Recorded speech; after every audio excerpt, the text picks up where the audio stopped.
Mr. Speaker, I,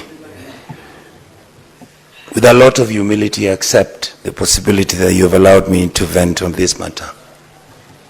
And I want my colleagues in this House to listen to me carefully.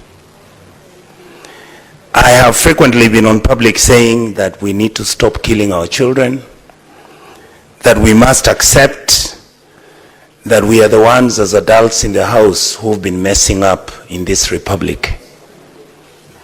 Mr. Speaker, I have listened to all of us discuss in this House, and I hear everybody saying, no, let us make sure that this guy is arrested and all. What was Ojwang discussing that made this man kill him? It's corruption. This young man was killed. He said the police service receives close to 56 billion shillings every year. This is the story. This is the big thing in this House. But we are talking about, Ojwang is killed, we need to arrest. This country of ours has to be fixed. And you are the people to fix it. And you are refusing to fix it.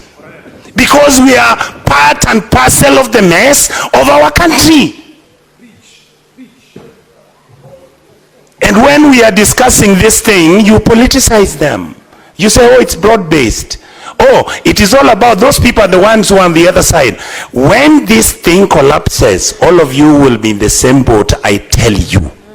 You will hang separately. Because you are the people betraying this republic. The police officers are a consequence of our failure. That is the reality. We have refused to accept that we can fix this country, that we can work together, that we don't have to be tribal, that we can actually act as adults. But we behave like children when everybody outside is crying, saying, where are the adults in the House? I beg you people, let us sit and fix our country. What you see happening to Ojwang is a consequence of a failed system. Thank you, Mr. Speaker.